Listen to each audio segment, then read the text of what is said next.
안녕하세요. 빌립보서 성경 공부 11번째 시간입니다. 오늘도 함께 해주셔서 감사드립니다. 기도하고 시작하겠습니다. 좋으신 하나님 아버지 감사합니다. 이 귀한 시간을 통하여 빌립보서의 말씀을 공부하게 하시니 감사합니다. 하나님, 오늘은 성경의 마지막 부분을 공부하려고 합니다. 마지막까지 지혜와 계시형을 더하시고 우리가 주의 말씀을 바르게 깨달으며 그 말씀 안에 굳게 서게 하시고 날마다 하나님의 나라 천국을 바라보며 소망 중에 승리하는 인생 살아갈 수 있도록 인도하여 주옵소서. 이 시간이 주님 안에서 주님을 만나는 귀하고 행복한 시간 되도록 함께하여 주옵소서. 귀하신 예수님의 이름으로 기도드립니다. 아멘. 오늘 제11과 공급하심에 대한 감사와 자족을 공부하겠습니다. 성경은 빌립보서 4장 10절부터 23절입니다. 먼저 오늘 본문을 함께 읽겠습니다. 내가 주 안에서 크게 기뻐함은 너희가 나를 생각하던 것이 이제 다시 싹이 남이니 너희가 또한 이를 위하여 생각은 하였으나 기회가 없었느니라. 내가 궁핍함으로 말하는 것이 아니니라. 어떠한 형편에든지 나는 자족하기를 배웠노니 나는 비천에 처할 줄도 알고 풍부에 처할 줄도 알아. 모든 일 곧 배부름과 배고픔과 풍부와 궁핍에도 처할 줄 아는 일체의 비결을 배웠노라. 내게 능력 주시는 자 안에서 내가 모든 것을 할 수 있느니라. 그러나 너희가 내 괴로움에 함께 참여하였으니 잘하였도다. 빌립보 사람들아, 너희도 알거니와 복음의 시초에 내가 마게도냐를 떠날 때에 주고받는 내 일에 참여한 교회가 너희 외에 아무도 없었느니라. 데살로니가에 있을 때에도 너희가 한 번뿐 아니라 두 번이나 나의 쓸 것을 보내었도다. 내가 선물을 구함이 아니요 오직 너희에게 유익하도록 풍성한 열매를 구함이라. 내게는 모든 것이 있고 또 풍부한지라. 에바브로 디도 편에 너희가 준 것을 받음으로 내가 풍족하니 이는 받으실 만한 향기로운 제물이요 하나님을 기쁘시게 한 것이라. 나의 하나님이 그리스도 예수 안에서 영광 가운데 그 풍성한 대로 너희 모든 쓸 것을 채우시리라. 하나님 곧 우리 아버지께 세세 무궁토록 영광을 돌릴지어다. 아멘. 그리스도 예수 안에 있는 성도에게 각각 문안하라. 나와 함께 있는 형제들이 너희에게 문안하고 모든 성도들이 너희에게 문안하되 특히 가이사의 집 사람들 중 몇이니라. 주 예수 그리스도의 은혜가 너희 심령에 있을지어다. 아멘. 먼저 오늘의 본문의 위치를 보겠습니다.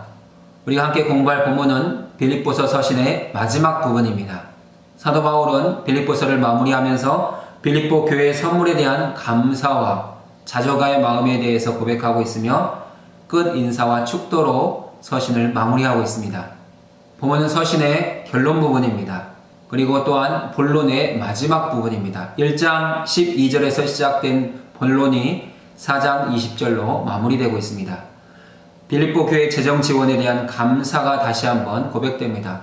빌립보서에서는 크게 3번 빌립보 교회가 사도 바울의 선교비 지원에 참여했음을 고백하는 내용들이 나와 있습니다.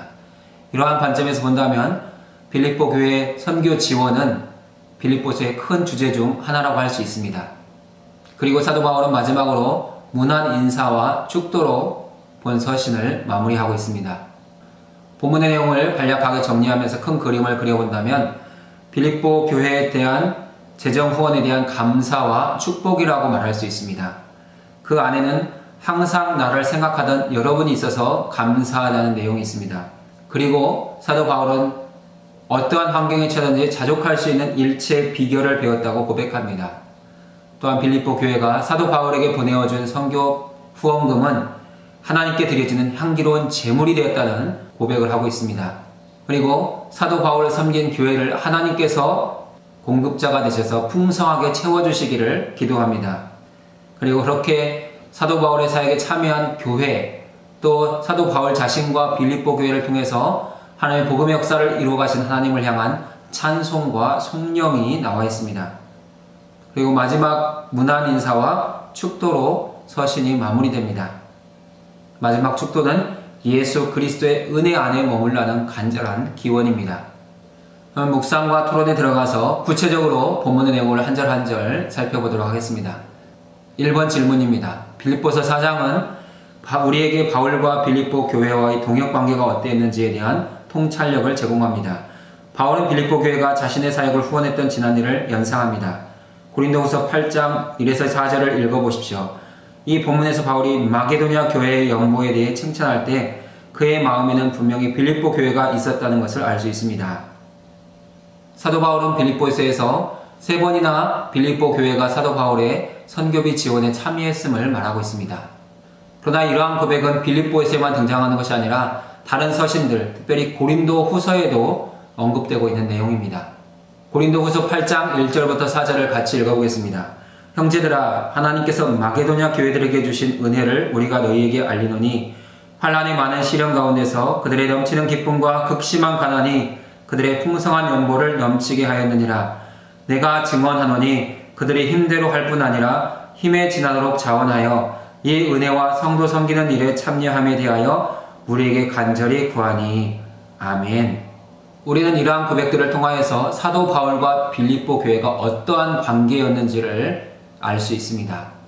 사도 바울이 사용하는 단어 가운데 그 관계를 알 수 있는 내용들이 숨겨져 있습니다. 먼저 사도 바울은 빌립보 교회를 향하여 형제라고 표현하고 있습니다. 그리스도 예수 안에서 한 피바다 한 몸 된 형제다, 이런 고백을 가지고 있는 것입니다. 그리고 사도 바울이 서신을 통해서 밝히고 있는 두 번째 관계는 그리스도의 복음 사역에 참여하는 동역자입니다. 여러분은 나의 사역에 참여하는 사람들입니다. 여러분은 선교비를 지원하고 나를 위해서 기도하지만 그것이 곧 그리스도의 복음에 참여하는 일입니다 라고 밝히고 있습니다. 우리는 여기서 사도 바울이 빌립보 교회의 선교비 후원에 대해서 사도 바울이 어떻게 해석하고 있는지를 살펴볼 필요가 있습니다. 빌립보 교회는 처음부터 사도 바울의 복음 사역에 참여했습니다. 빌립보 지역에 도착해서 복음을 전하여 교회를 세웠을 때에도 빌립보 교회는 그들의 가정에 사도 바울과 동역자들이 머물도록 집을 내어주었습니다. 그리고 빌립보 지역에서 유대인들로 인하여 쫓기듯 데살로니가 지역에 갔을 때 빌립보 교회는 2번이나 사도 바울에게 선교비를 후원했습니다. 그리고 모든 선교 여행 과정과 또한 로마 감옥에 갇혀있는 동안에도 빌립보 교회는 사도 바울을 잊지 않았습니다. 그것이 빌립보 교회가 사도 바울의 복음 사역에 참여한 참여입니다. 그러한 교회에 대해서 사도 바울은 항상 빌립보 교회를 기억하고 기쁨으로 감사하며 기도했다고 고백하고 있습니다. 빌립보 교회는 사도 바울의 선교비를 후원할 때 억지로 마지못해서 하지 않았습니다. 기쁨으로 선교비 지원에 참여했습니다. 사도 바울은 그러한 교회에 대해서 하나님의 은혜가 여러분에게 넘치기를 바란다고 기도하고 있습니다. 또한 빌립보 교회는 사도 바울과 동역자들을 위해서 힘에 지나도록, 그들도 어렵고 힘든 상황에 있었지만 결코 그런 것들이 선교비 후원의 멈춤이나 또한 금액을 줄이는 것으로 이어지지 않았습니다. 자신들은 배고프고 굶주렸지만 선교비만큼은 끊지 않는 그러한 정성으로 힘에 지나도록 선교비를 후원했습니다. 사도 바울은 빌립보 교회의 그러한 선교비 후원을 향기로운 제물로 해석해주고 있습니다. 이것은 단순히 나의 일용할 양식, 우리의 경비를 지원함이 아니라 하나님께 드려진 아름다운 예물입니다. 이렇게 해석해주고 있습니다. 우리가 서신서들을 살펴보면 당시 마게도냐 지역에는 세 교회가 있었다는 것을 알게 됩니다. 마게도냐 지역에는 빌립보 교회가 있었고 데살로니가 교회가 있었고 베레아 교회가 있었습니다. 그 가운데 빌립보 교회는 모든 지역을 분발하게 하는 그러한 역할을 감당하고 있는 것을 볼 수 있습니다. 그러면 사도 바울을 선교비로 후원하고 기도로 후원하는 빌립보 교회에 대한 사도 바울의 마음은 어땠을까요? 빌립보 교회를 향한 사도 바울의 마음에는 첫 번째, 감사가 있었습니다. 항상 감사했습니다. 자신을 기억하고 기도하고 필요한 물질, 선교비를 후원하고 있기 때문에 감사하지 않을 수 없는 사랑스러운 교회였고 고마운 교회였습니다. 또한 사도 바울은 빌립보 교회를 생각할 때마다 기쁨이 넘쳤습니다. 오늘 10절 말씀에도 내가 여러분을 생각할 때마다 내 안에 큰 기쁨이 있다고 고백하고 있습니다. 사도 바울에게 빌립보 교회는 기쁨의 시작점이 되어 주었습니다.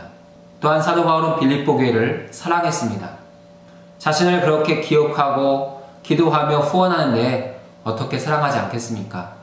빌립보 교회가 사도 바울을 사랑했기에 사도 바울도 큰 사랑으로 빌립보 교회를 사랑하고 있는 것입니다. 우린 여기서 헌금과 연보를 구별할 필요가 있습니다. 우리는 신약 성경에 등장하는 모든 예물을 다 헌금으로 생각하는 경향이 있습니다. 하지만 성경은 하나님께 드려지는 헌금과 이웃을 향한 구제 예물을 분명하게 구별하고 있습니다. 헌금은 예배 안에서 하나님께 드려지는 예물입니다. 그 예물에 우리 자신을 담아서 하나님께 올려드리는 것, 그것이 헌금입니다. 연보는 공동체의 가난한 자들을 위한 기금입니다. 연보는 가난한 이웃을 향한 구제금이라고 할 수 있습니다. 우리가 헌금과 연보를 구별했다면 특별히 연보에 대한 원리들이 있다는 것을 기억할 필요가 있습니다. 첫 번째, 연보는 힘에 지나도록 자원하여 드려야 된다는 것입니다. 다른 사람을 구제할 때, 다른 사람에게 사랑을 베풀 때에 내 힘에 지나도록 베푸는 것이 진정한 연보라는 것입니다.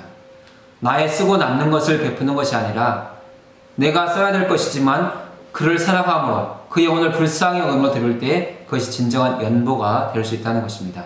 두 번째, 연보의 원리는 은혜로 참여하는 것입니다. 우리의 손에 있는 모든 것은 값없이 주님으로부터 받은 것입니다. 그러니 우리도 값없이 이웃에게 나누어 주어야 된다는 것입니다. 세 번째, 연보의 원리는 미리 준비하라는 것입니다. 구제해야 될 상황 속에서 갑자기 준비하는 것이 아니라 미리 내 마음에 정한 것을 가지고 와서 기쁨으로 드리라는 것입니다.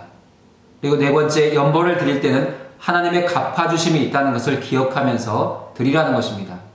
우리에게 하나님의 갚아주심에 대한 믿음이 없다면 우리는 우리의 손을 떠나는 물질을 보면서 아까운 마음이나 인색한 마음이 들 수 있습니다.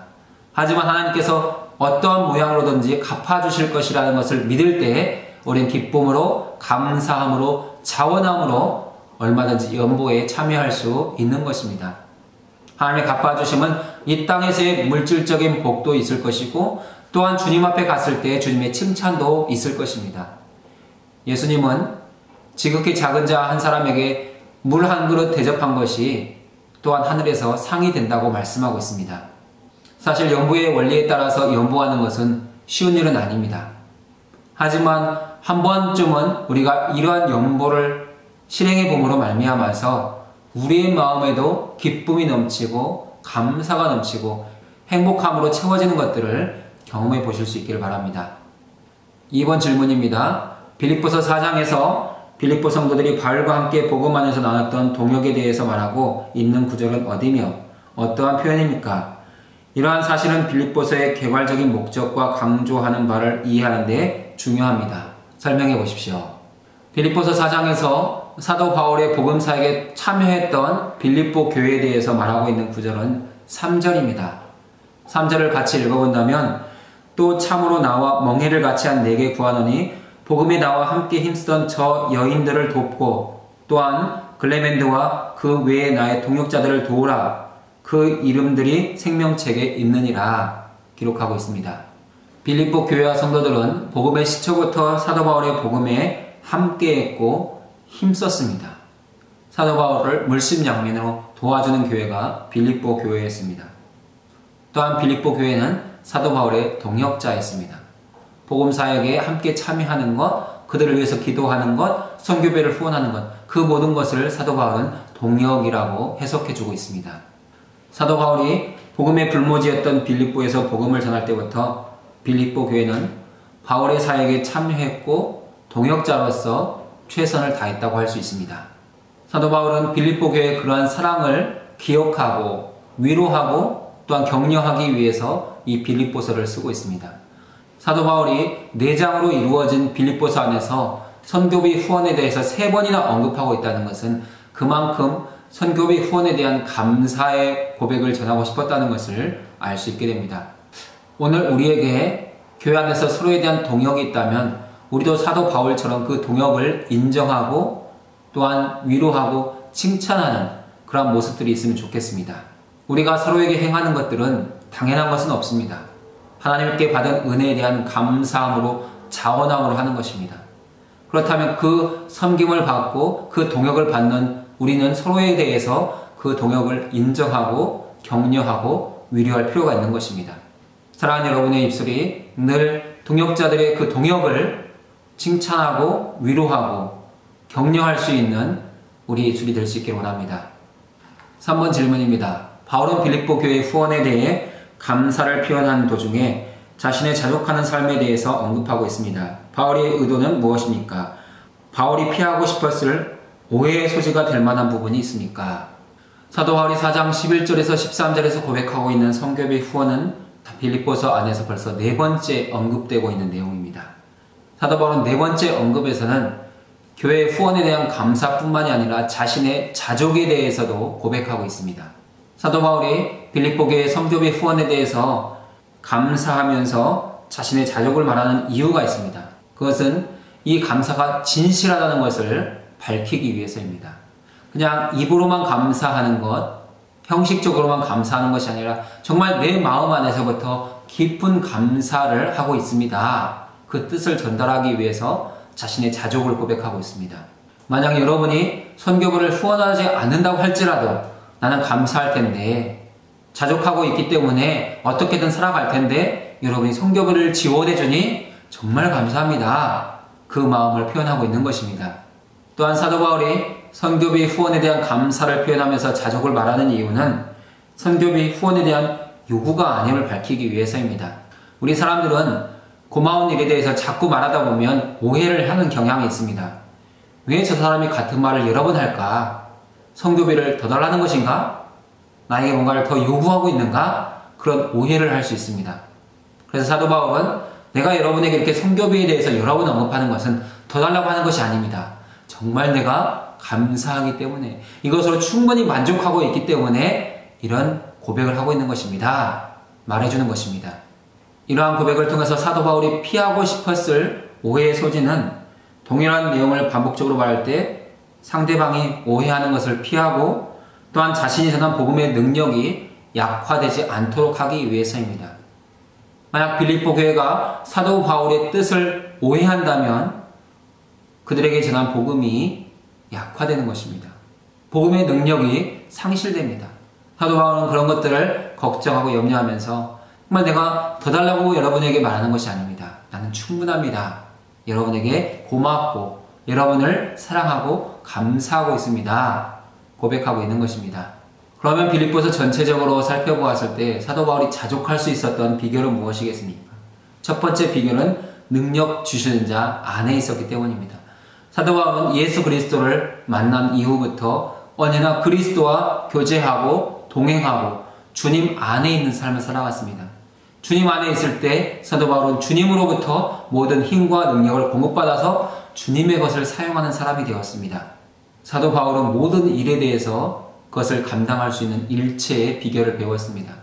우리가 원어 성경을 살펴보면 모든 일은 모든 장소입니다. 그가 어느 곳 어디에 가든지 모든 것에서 일체의 비결, 모든 그 일들을 잘 감당할 수 있는 능력과 지혜를 얻었다라고 고백하고 있습니다.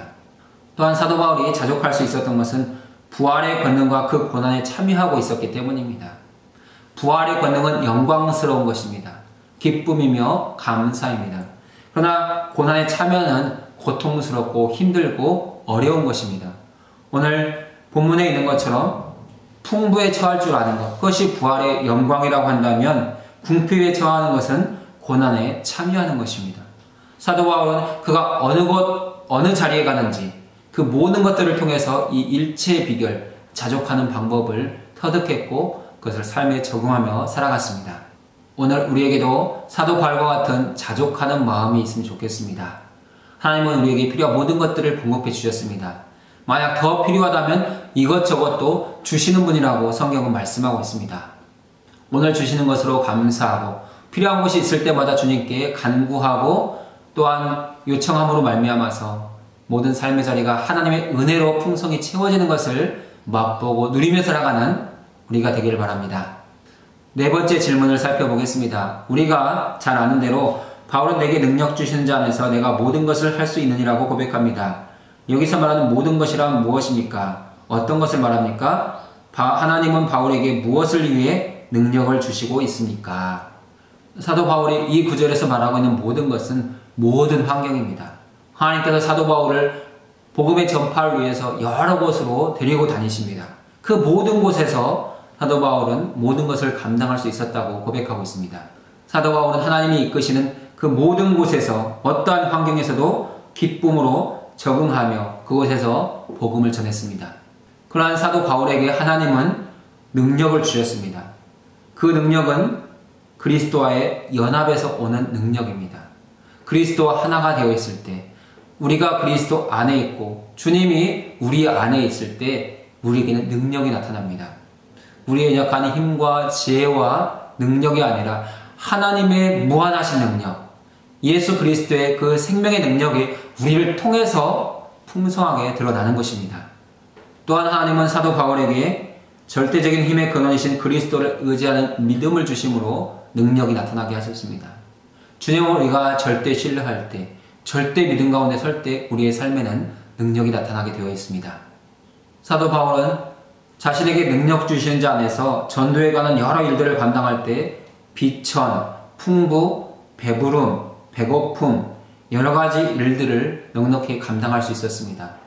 만약 사도 바울이 빌립보 교회나 다른 교회 후원에만 의존했다면 이런 일들을 감당하지 못했을 것입니다. 하지만 자기 자신에게 능력 주시는 하나님이 있었기 때문에 사도 바울은 이 모든 일들을 넉넉히 감당했다고 고백할 수 있었습니다.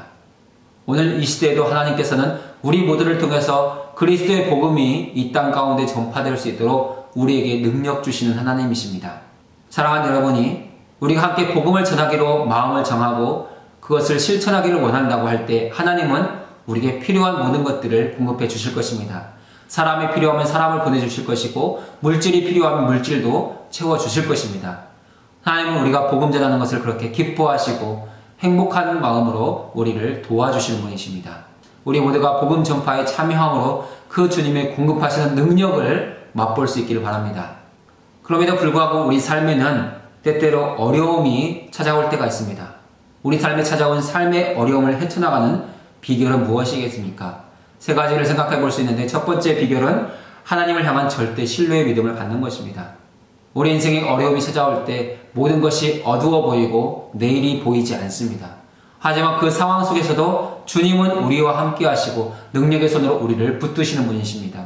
그 하나님을 절대 신뢰할 때 우리는 우리가 가보지 못한 새로운 길을 만나게 될 것이고 그 길에서 주님을 찬양할 수 있게 될 것입니다. 두 번째, 삶의 어려움 속에서도 하나님께서 우리에게 주신 은혜에 대해서 감사한 마음으로 고백할 수 있어야 됩니다. 그것이 자족하는 마음입니다. 받은 바 은혜에 대해서 감사함으로 고백하는 것이 자족이라는 것입니다. 하나님은 우리에게 필요한 모든 것을 이미 주셨고 또한 주실 것입니다. 어떠한 어려움 상황 속에서도 하나님 그것을 감당할 수 있는 믿음도 주시고 능력도 주시고 모든 필요한 것들을 채워 가실 것입니다. 그것을 바라보면 우리는 그 어려움들을 넉넉히 이겨낼 수 있습니다. 또한 어려움 중에서 우리 어려움을 헤쳐나갈 수 있는 세 번째 비결은 내 어려움만 바라보는 것이 아니라 내 곁에서 어려움 당하고 있는 사람들을 살피는 것입니다. 그것을 타인을 향한 섬김이라고 표현할 수 있습니다. 그 타인을 향한 섬김은 그리스도의 사랑에 동참하는 것입니다. 주님은 죄인된 우리를 구원하시기 위해서 영광의 보좌를 버리시고 이 땅에 오셨습니다. 우리가 어려움 중에 있지만 내 어려움을 내려놓고 다른 사람의 어려움을 돌보는 것, 그것이 그리스도의 사랑과 동일한 사랑이라는 것입니다. 하나님 그러한 우리에게 공급하심의 은혜를 경험하게 하실 것입니다. 사랑하는 여러분의 인생 가운데 어려움이 찾아왔을 때 하나님을 절대적으로 신뢰하시고 지금 주신 바 은혜에 대해서 감사하며 다른 사람들의 어려움을 돌볼 수 있는 넓은 마음과 사랑이 함께할 수 있기를 바랍니다. 5번 질문 보겠습니다. 앞 단락의 권면이 이 단락의 자족이라고 하는 주제와 어떠한 연계성이 있습니까? 4장 전반부의 내용과 오늘 우리가 읽었던 본문 사이에 여러 관계들을 이야기해 보라는 것입니다. 우리가 앞 단락의 권면들을 정리해 본다면 기뻐하라, 염려하지 마라, 기도하라, 간구하라, 감사하라, 참, 경건, 옳음, 정결, 사랑, 칭찬, 덕, 기림의 삶을 살아가라, 이런 권면이 있었습니다. 그러면 이러한 권면이 자족과는 어떠한 관계가 있겠습니까? 사도 바울이 앞 단락에서 권면했던 그리스도를 온전히 신뢰하고 의지하는 믿음으로 살아갈 때 하나님은 그 삶 가운데 능력을 주실 것이고 그 능력이 있으면 자족할 수 있다는 것으로 연결할 수 있겠습니다. 사도 바울이 앞에서 권면한 내용들이 우리 믿음의 토대가 될 때 우리는 그 믿음 위에 서서 어떠한 형편이든지 자족할 수 있는 그러한 삶을 살아간다는 것입니다. 사도 바울이 거듭해서 말하고 있는 자신의 자족의 비결은 그리스도 안에서 주어지고 있는 능력 때문입니다. 사도 바울은 자신의 힘이나 지혜나 능력이나 또한 출생 배경이 자신의 능력이 되었다고 말하지 않습니다. 오직 그리스도 예수 안에서 위로부터 자기에게 부어지는 능력이 자기를 통해서 드러났기 때문에 자신이 능력 있게 모든 사역을 감당했다고 고백하고 있습니다. 그래서 우리가 자족에 대해서 말할 때 가장 핵심 단어는 내게 능력 주시는 자 안에서입니다. 그리스도 예수 안에서 우리는 자족할 수 있습니다. 이러한 말씀들을 우리에게 적용해 본다면 오늘 우리가 자족하기 위해서는 내가 예수 그리스도 안에 있는가를 항상 점검해 봐야 된다는 것입니다. 우리도 24시간 그리스도 안에 있다면, 주님과 동행하는 삶을 살아간다면 어떠한 삶의 환경과 처지에서도 자족할 수 있는 고백을 할 수 있습니다. 6번 질문 살펴보겠습니다. 11절에서 18절의 바울의 말을 기초에 생각해 볼 때 빌립보 교회가 바울에게 최근에 전달한 선물의 양은 어느 정도였을까요? 사실 성경 어디를 찾아보아도 빌립보서를 아무리 읽어보아도 정확한 금액에 대해서는 말하지 않습니다. 그럼에도 불구하고 사도 바울의 표현을 통해서 우리가 몇 가지를 알 수 있는데, 첫 번째 내용은 시위대들이 갇혀있는 동안 바울과 그 일행에 필요한 모든 경비가 채워졌다는 것입니다. 당시 로마 감옥에 투옥되어 있는 죄수들에 관해서 살펴보면 그 죄수들은 자기에게 필요한 모든 경비를 스스로 마련해야 됐습니다. 갇혀있는 동안에는 돈을 벌 수 없습니다. 그럼 어떻게 그 경비를 마련하겠습니까? 그 가족이나 친지들이 필요한 영치금을 넣어줄 때 그것을 가지고 옷도 사고 필요한 음식도 먹을 수 있었다는 것입니다. 사도 바울이 감옥에 갇히게 되었을 때 사도 바울 곁에는 그의 동역자들이 함께 머물러 주었습니다. 디모데가 함께 있었고 에바브로 디도가 와서 같이 생활했습니다. 그러한 모든 사람의 경비가 채워질 정도로 빌립보 교회는 충분히 선교비를 후원하고 있습니다. 또한 19절의 바울의 표현을 보면 하나님이 그 풍부한 대로 라고 고백하고 있습니다. 하나님이 풍부한 대로 너희 쓸 것을 채우시기를 원하노라. 너희가 나에게 풍부하게 주었기 때문에 하나님도 너희에게 풍부하게 채우기를 원한다라고 기도하고 있습니다. 이러한 표현을 통해서 빌립보 교회의 그 선교비 후원이 사도 바울에게는 풍부했다, 충분히 만족할 만했다라는 것을 알 수 있습니다. 오늘 사랑하는 여러분이 선교에 동참하거나 구제에 동참할 때 이 풍부라는 단어를 좀 생각하면서 참여하실 수 있기를 바랍니다. 우리의 삶의 모든 것들을 다 계산해 보면 풍부하게는 우리가 손을 펼 수 없습니다. 하지만 그리스도의 복음, 하나님의 나라를 먼저 생각한다면 우리가 조금 더 풍부하게 우리의 손을 펼칠 수 있을 것입니다. 그런 은혜가 있어서 하나님이 여러분에게 더 풍성하게 채워가시는 그 은혜를 경험하시고 맛볼 수 있기를 바랍니다. 7번 질문을 보겠습니다. 바울 자신의 말에 근거하면 바울은 어떻게 자족할 수 있었는가? 바울의 간증은 괜한 자랑이 아닙니다. 우리는 바울이 진실하게 고백하고 있음을 어떻게 알 수 있습니까? 사도 바울도 처음부터 자족하는 사람은 아니었을 것입니다. 그래서 사도 바울이 어떻게 고백합니까? 내가 자족하는 비결을 배웠다라고 말합니다. 내가 처음부터 알았던 것이 아니라 배웠기 때문에 알게 되었다, 이렇게 고백하고 있습니다. 그러면 어떠한 과정들을 통해서 이러한 자족의 비결을 배웠겠습니까? 그 자족의 비결은 부활의 권능과 그 고난에 참여함을 통해서입니다. 부활의 권능은 하나님께서 높여주시는 은혜, 그 영광, 하나님의 공급하심, 채워주심, 능력 주심, 그 하나님의 풍성한 모든 것들입니다. 고난에 참여하는 것은 그가 복음을 전하면서 당했던 수많은 어려움과 역경들의 모습입니다. 그 과정들을 통해서 하나님은 때로 나를 풍부하게도 하시고, 때로는 궁핍하게 하시고, 때로는 주님이 나를 높여주기도 하시고, 때로는 낮추기도 하신다는 것을 알게 되었습니다. 그래서 어떠한 상황, 어떠한 처지에 있든지 주님이 나를 붙들고 계시는 것이라는 것을 확실하게 믿었기 때문에 그는 그 모든 상황 속에서 감사할 수 있었고, 자족할 수 있었고, 찬양할 수 있었습니다. 또한 사도 바울이 자족할 수 있었던 비결은 능력 주신 자 안에 거했기 때문입니다. 그는 자기가 머무는 시대의 뜰이 자기의 거처가 아니라는 것을 알았습니다. 사도 바울의 영원한 거처는 그리스도, 주님 아니었습니다. 사도 바울이 능력 주시는 자 안에 거할 때 자신을 통해서 그리스도의 능력이 드러나고 있다는 것을 그는 알게 되었습니다.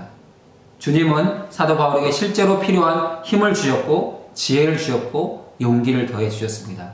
그래서 그 모든 상황 속에서 넉넉히 감당해낼 수 있었고 승리의 노래를 부를 수 있게 된 것입니다. 이러한 사도 바울의 간증이 괜한 자랑이 아니라는 것을 우리는 어떻게 알 수 있겠습니까? 사도 바울은 자신이 내게 능력 주신 자 안에서 모든 것을 할 수 있다고 고백하면서 예수 그리스도를 높여드리고 있습니다. 바울은 자신은 감추어두고 오직 예수 그리스도만 높이는 그 하나님을 향한 찬양과 감사와 영광 속에서 그의 고백이 진실하다는 것을 우리는 알게 됩니다. 사도 바울의 이러한 고백이 바로 간증의 방법입니다. 내가 어려움 속에서 주님의 도움으로 이렇게 됐습니다. 나를 자랑하는 것이 아니라 주님은 어려운 나를 도우셨고 지금도 나를 돕고 계십니다. 오직 주님만이 영광 받으시기에 합당한 분이십니다. 그렇게 고백하는 것이 진정한 간증이라는 것입니다. 우리 모두의 고백도 언제나 주님만 높여드림으로 말미암아서 우리 삶에 이루어진 하나님의 구원이 자랑이나 또한 교만이 되지 않고 오직 하나님을 높여드리는 영광이 되는 은혜가 함께할 수 있기를 바랍니다. 8번 질문 보겠습니다. 17절에서 19절의 주제는 고린도후서 9장 5절부터 15절에서의 더 상세히 기술되고 있습니다. 두 본문을 모두 읽고 비교해 보십시오. 두 본문이 공유하는 주제나 비슷한 표현에는 어떤 것들이 있습니까? 오늘의 본문과 고린도후서의 본문이 길기 때문에 다 기록할 수는 없습니다. 자막에 있는 내용을 통해서 간략하게 정리해 보도록 하겠습니다. 빌립보서에서 오직 너희에게 유익하도록 풍성한 열매를 구함이라. 이 표현과 이 주제와 비슷한 내용이 고린도후서에는 심는 자에게 씨와 먹을 양식을 주시는 이가 너희 심을 것을 주사 풍성하게 하시고 너희 의의 열매를 더하게 하시리니, 이렇게 고백되고 있습니다. 이것은 어떤 내용입니까? 우리가 그리스도의 복음사역에 동참할 때, 우리가 손을 펼쳐 하나님의 선교사역에 동참할 때 하나님께서 갚아주신다는 것입니다. 우리가 풍부하게 주님께 드리면 주님도 풍부하게 우리에게 갚아주신다는 것입니다. 우리의 풍부함이 많겠습니까? 주님의 풍부함이 많겠습니까? 언제나 주님의 것이 더 크고 더 좋은 것들입니다. 우리가 주님께 풍부히 드리면 주님도 우리에게 풍성하게 주실 것입니다. 이러한 기쁨을 맛보는 것이 선교에 참여함의 즐거움입니다. 두 번째 본문에서 내게 모든 것이 있고 또 풍부한지라, 이 표현과 비슷한 표현은 고린도후서에서는 이 봉사의 직무가 성도들의 부족한 것을 보충할 뿐 아니라 사람들이 하나님께 드리는 많은 감사로 말미암아 넘쳤느니라 와 비교해 볼 수 있겠습니다.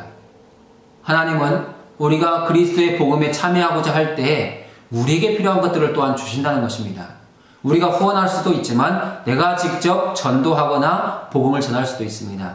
그때 주님은 우리에게 필요한 지혜도 풍부하게 주시고 물질도 풍부하게 주시고 또한 필요한 재정이 있다면 그 재정도 넉넉하게 채워 가신다는 것입니다. 또한 본문에서 우리는 나의 하나님이 그리스도 예수 안에서 영광 가운데 그 풍성한 대로 너희 모든 쓸 것을 채우시리라. 이 말씀이 고린도후서에서는 하나님이 능히 모든 은혜를 너희에게 넘치게 하시나니 이는 너희로 모든 일에 항상 모든 것이 넉넉하여 모든 착한 일을 넘치게 하게 하려 하심이라. 이 말씀과 연결해 볼 수 있겠습니다. 하나님은 그리스도 예수 안에서 영광을 받으시기 위해서 교회와 성도들에게 모든 필요한 것들을 채워주시는 공급자이십니다. 하나님께서 우리에게 풍성한 물질을 주시고 재능을 주시고 은사를 주시는 것은 우리가 배부르게 먹고 마시고 누리며 살라고만 주시는 것이 아닙니다. 그리스도의 복음에 참여하고 그 복음을 위해 하나님께 드리는 영광이 있도록 하시기 위해서 주시고 있다는 것을 늘 기억하시기 바랍니다. 마지막으로 본문에서 이는 받으실 만한 향기로운 제물이요 하나님을 기쁘시게 한 것이라. 이러한 동일한 주제가 고린도후서에서는 너희 후한 연보로 말미암아 하나님께 영광을 돌리고 라고 표현되어 있습니다. 우리가 복음에 참여하는 것, 직접 나가서 복음을 전하는 것, 이러한 모든 일들을 행하는 이유는 하나님께 영광을 돌리기 위해서입니다. 우리의 모든 복음의 사역과 수고를 통해서 하나님께 영광이 되었다면 우리 인생은 만족할 만한 인생이 되고 은혜로 충만한 인생이 되는 것입니다. 하나님은 그러한 인생을 통해서 영광 받아주신다고 말씀하고 있습니다. 오늘 우리가 어떠한 모양으로든지 예수 그리스도의 복음에 참여하고 동참하는 귀한 삶이 될 수 있기를 바랍니다. 9번째 질문입니다. 바울은 빌립보 교회의 후원에 대해서 말할 때 구약 제사의 언어를 사용합니다. 여기서 바울이 제안하는 것은 무엇입니까? 우리는 이와 유사한 표현을 빌립보서 다른 곳에서 찾을 수 있습니다. 어디입니까? 사도 바울은 빌립보 교회의 후원에 대해서 말할 때 향기로운 제물이요 라는 단어를 쓰고 있습니다. 빌립보 교회가 사도 바울에게 선교 후원금을 보내었는데 그것은 하나님께서 받으실 만한 향기로운 제물이 되었다는 것입니다. 우리는 이러한 표현을 구약 성경에서 찾아볼 수 있습니다. 창세기 8장 21절은 노아의 제사를 말할 때 여호와께서 그 향기를 받으셨다고 말씀하고 있습니다. 출애굽기 29장 18절은 성막 제사를 말씀하시면서 이는 여호와께 드리는 번제요 이는 향기로운 냄새니 여호와께 드리는 화제니라 라고 설명하고 있습니다. 하나님께 드려지는 번제는 하나님이 받으실 만한 향기로운 예물이 된다는 것입니다. 그리고 레위기 1장 9절에서도 번제를 드릴지니 이는 화제라 여호와께 향기로운 냄새니라 라고 고백하고 있습니다. 주님이 택한 백성들이 하나님께 예배를 드리면서 태워드리는 그 제물은 하나님이 받으실 만한 향기로운 제물이 된다는 것입니다. 향기가 된다는 것입니다. 그런데 사도 바울은 빌립보 교회의 선교비를 이러한 향기로운 제물에 비유하고 있습니다. 그렇게 비유하는 이유가 무엇입니까? 그것은 빌립보 교회가 사도 바울에게 후원하는 선교비는 단순한 필요 경비가 아니라는 것입니다. 사도 바울과 그의 동역자들이 먹고 마시고 필요한 것을 살 수 있도록 주는 그런 단순한 돈이 아니라 하나님의 나라와 그리스도의 복음에 참여하는 거룩한 예물이 되기 때문입니다. 사도 바울은 빌립보 교회가 사도 바울과 동역자들을 위해서 선교비 보내는 것을 하나님께 드려지는 예배로 해석해주고 있습니다. 빌립보서 안에서 이러한 유사한 표현은 2장 17절에 있었습니다. 2장 17절을 읽어보면 만일 너희 믿음의 제물과 섬김 위에 내가 나를 전제로 드릴지라도 나는 기뻐하고 너희 무리와 함께 기뻐하리니 고백하고 있습니다. 빌립보 교회가 사도 바울을 위해서 중보기도 했던 것, 선교비 후원했던 것을 사도 바울은 믿음의 제물이라고 표현합니다. 그리고 나도 거기에 전제를 드리겠다고 고백하고 있습니다. 하나님은 빌립보 교회의 그 믿음의 제물을 향기로운 제물로 받아주셨습니다. 오늘 우리가 그리스도의 복음에 참여할 때 우리의 그 섬김과 헌신과 수고도 하나님께서 향기로운 제물로 받아주고 계십니다. 하나님을 기쁘시게 할 수 있는 향기로운 제물이 더 많아지시는 우리의 삶이 될 수 있기를 바랍니다. 마지막 10번째 질문입니다. 14에서 20절에서 바울은 빌립보 교회를 향한 감사와 더불어 하나님을 향한 찬양을 함께 표현하고 있습니다. 바울은 다른 편지에서도 종종 이렇게 합니다. 그 이유는 무엇입니까? 이를 통해 바울이 우리 가르쳐 보이는 것은 무엇입니까? 둘 중에 하나만 했다면 어떤 차이가 있겠습니까? 사도 바울이 감사와 찬양을 함께 고백하는 것은 감사와 찬양이 뗄 수 없는 관계이기 때문입니다. 구약 성경과 신약 성경을 살펴보면 감사와 찬양은 동일한 단어를 사용하는 경우가 많습니다. 동일한 단어이지만 어떤 부분에서는 감사로 해석되기도 하고 어떤 부분에서는 찬양으로 해석되기도 하고 있습니다. 그러면 사도 바울은 왜 감사와 찬양을 함께 표현하고 있겠습니까? 감사는 하나님의 일하심, 하나님의 구원하심, 하나님의 베푸신 은혜에 대한 고백이기 때문입니다. 그리고 찬양은 하나님의 하나님 되심에 대한 고백이기 때문입니다. 감사와 찬양은 어떻게 보면 수준이 다르다고 할 수 있습니다. 감사는 내 삶에 이루어진 모든 하나님의 은혜, 그것을 기초해서 고백하는 것입니다. 하지만 찬양은 우리에게 베푸신 은혜가 없더라도 하나님의 하나님 되심으로 인해서 올려드려야 될 마땅한 영광이라는 것입니다. 그런데 하나님께서 우리에게 많은 은혜를 베푸셨고 많은 구원을 주셨습니다. 감사할 수 있는 많은 내용이 있습니다. 이런 내용이 있으니 마땅히 하나님께 더 큰 찬양으로 영광을 돌려야 된다는 것입니다.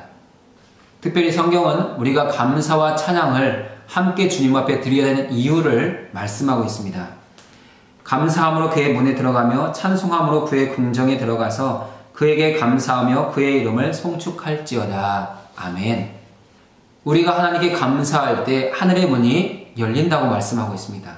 그리고 우리가 하나님을 찬양할 때 그 문으로 들어가 하나님의 궁정 안에까지 깊숙이 들어가게 된다고 선언하고 있습니다. 우리가 감사를 통해서 하늘의 문을 열었다면 찬양을 통해서 아버지의 보좌 앞 궁정에까지 들어가야 되는 것입니다. 만약 감사를 통해서 하늘의 문만 열어놓고 그 안으로 들어가지 않는다면 하나님이 주시는 많은 은혜들을 놓치게 될 것입니다. 또한 감사를 통해서 하늘의 문을 열지 않고 찬양만 한다면 문이 닫혀있기 때문에 아버지의 보좌 앞 궁정 안으로 깊숙이 들어갈 수가 없습니다. 이러한 내용을 우리의 실생활에 적용해 본다면 감사와 찬양 중 하나만 있을 때 어떻게 되겠습니까? 감사만 한다면 하나님이 베푸신 은혜, 구원만 바라보게 될 것입니다. 늘 감사할 내용만 우리는 강구하게 된다는 것입니다. 만약 찬양만 있게 된다면 받은 바 은혜, 구원에 대한 감격이 약해질 것입니다. 이 감사의 내용도 있어야 되고 찬양도 있을 때 이것이 함께 어우러져서 하나님께 더 큰 영광이 된다는 것입니다. 만약 감사할 내용이 없는데 늘 찬양만 해야 된다면 우리의 마음은 너무 힘들어질 것입니다. 주님이 베푸신 많은 은혜, 감사의 고백이 있을 때 찬양도 힘있게 능력있게 올려질 수 있습니다. 그래서 사도 바울은 자기에게 베풀어준 하나님의 은혜를 감사하며 그 은혜의 기초에서 하나님께 찬양으로 영광 돌리고 있다고 할 수 있습니다. 오늘 사랑하는 여러분의 인생에도 하나님이 베푸신 많은 은혜를 헤아리면서 그 은혜에 기초한 감사, 찬양, 영광, 고백이 날마다 풍성해질 수 있기를 간절히 소원합니다. 본문의 내용을 기초해서 복음 메시지를 살펴보겠습니다. 오늘의 복음 메시지는 후히 받은 대로 후히 주라입니다. 우리가 그리스도인이라면, 하나님께 은혜를 풍성히 받은 성도라면 또한 우리에게 주신 은혜를 풍성하게 나누고 베풀 수 있어야 된다는 것입니다. 우리 모두에게는 받은 은혜에 대한 나눔의 욕구가 있어야 합니다. 교회나 성도들이 받은 은혜를 나누어 주고 싶어 하는 것은 자연스러운 욕구입니다. 그리스도 안에서 많은 것을 받았다면 또한 그 그리스도에게 더 많은 것을 감사하고 영광 돌리고 싶은 욕구가 있기 때문에 더 많이 후히 줄 수 있다는 것입니다. 그러한 사랑의 나눔과 섬김은 우리의 사랑을 증명하는 것입니다. 우리의 믿음은 우리의 행위를 통해서 증명되고 있습니다. 또한 우리가 다른 사람에게 후히 베풀어야 되는 이유는 부유하신 주님이 우리를 위해서 가난하게 되셨기 때문입니다. 주님은 우리의 구원을 위해서 영광의 보좌를 버리고 이 땅에 오셨습니다. 또한 주님은 우리의 구원을 위해서 십자가에 달려 돌아가셨습니다. 그러한 주님의 사랑을 우리가 기억한다면 우리도 마땅히 연약한 자들을 위해서 잃어버린 영혼들의 구원을 위해서 우리의 것을 풍부하게 후하게 나누어 줄 수 있어야 된다는 것입니다. 우리가 후하게 나누어 준 행위는 자원과 기쁨으로 드리는 은혜의 행위로서 하나님의 기억하심과 하나님의 갚아주심의 은혜를 경험할 수 있게 될 것입니다. 성경신앙 메시지에는 두 가지 메시지가 있습니다. 첫 번째 메시지는 생각, 참여, 동력입니다. 빌립보서 4장에서 이러한 유사한 단어들이 자주 발견됩니다. 또한 빌립보서 전체에서도 마찬가지입니다. 사도 바울은 빌립보서를 기록하면서 이러한 단어들을 계속해서 사용하고 있습니다. 이러한 단어들을 볼 때 우리는 빌립보 교회가 사도 바울의 선교 사역에 동참했다는 것, 사도 바울의 빌립보 교회에 대해서 감사하고 있다는 것 정도로만 머물러서는 안 됩니다. 사도 바울은 이러한 표현들을 통해서 빌립보 교회가 사도 바울의 사역에 참여하고 있다는 것을 밝히고 있습니다. 그러나 우리는 이러한 표현 안에 숨겨진 바울의 의도를 살필 수 있어야 합니다. 사도 바울이 사용하고 있는 참여, 나눔, 생각, 걱정, 궁핍, 필요, 주는 일 등을 말하는 최종 목적은 복음 전파입니다. 빌립보 교회가 사도 바울의 복음 전파 사역에 참여하고 있다라는 것을 밝히기 위해서 이러한 단어들을 사용하고 있습니다. 우리가 선교의 현장이나 전도의 현장에서 예수 그리스도를 증거하는 것만이 복음 전파가 아니라는 것입니다. 복음을 전파하는 사람들을 생각하고 그들의 사역에 선교배를 통해 참여하고 중보기도를 통해 동역하는 것도 복음 사역에 참여하는 것이라는 것입니다. 오늘 이 시대에도 복음 전파는 계속해서 이루어져야 합니다. 사랑하는 여러분이 할 수 있는 다양한 방법들이 있습니다. 본문에 나와 있는 것처럼 생각하기도 하고 참여하기도 하고 동역하면서 주의 복음을 계속해서 이 땅 가운데 확장하고 하나님의 나라를 세워가는 일에 우리는 동참할 수 있습니다. 여러분이 하실 수 있는 일이 무엇인지 깊이 고민하시고 기도하면서 결정하시고 반드시 참여하시는 은혜가 함께하기를 바랍니다.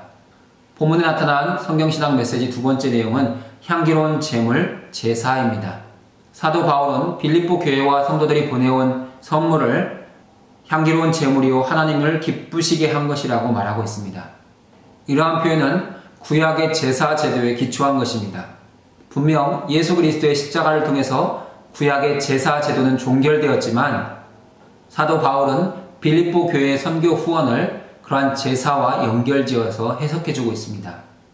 곧 빌립보 교회와 성도들의 선교 후원이 하나님께 드려지는 예배가 되었다고 말해주는 것입니다. 빌립보 교회의 선교 후원은 사도 바울과 동역자들을 향한 것이었지만 실질적으로는 하나님께 드려진 예물이었다는 것입니다. 그리고 하나님은 그 예물을 기쁘게 받아주셨습니다. 우리는 이러한 내용에 근거해서 우리도 주는 일에 대한 예배 신학적 관점, 성경 신학적 관점을 가지면 좋겠습니다. 우리가 주는 일을 통해서 교회의 전도나 선교, 또한 선교사들을 위한 중보 기도에 참여할 때 그것이 하나님께 드려지는 향기로운 제사, 하나님의 기쁨이 된다는 사실입니다. 전도와 선교에 동참함으로 하나님께 더 많은 향기를 올려드리는 우리 모두가 될 수 있기를 바랍니다. 마지막 조직신학 메시지는 하나님께 모든 영광을입니다. 빌립보 교회가 사도 바울에게 보낸 예물은 하나님께 기쁨이 되는 제물이 되었습니다. 하나님은 그 예물을 통해서 영광 받으셨습니다. 그 예물을 받으신 하나님은 사도 바울의 간절한 기도와 간구를 통해서 빌립보 교회에 풍성하게 넘치도록 채워주실 것입니다. 이것이 그리스도 예수 안에서 복음의 선순환입니다. 우리가 그리스도의 복음에 참여하며 하나님께 드린 예물은 하나님께 영광이 되고 하나님 그 영광을 받으신 후에 그 교회와 성도들에게 합당한 은혜를 베풀어 주십니다. 계속해서 이 순환이 이어져 갈 때 그 삶은 하나님의 복음으로 충만한 삶이 될 것이고 하나님의 은혜와 영광으로 충만한 삶이 될 것입니다. 우리 인생의 최고의 목적은 하나님을 영화롭게 하고 영원토록 즐거워하는 것입니다. 하나님은 어떠한 경우에도 영광을 받으시는 분이십니다.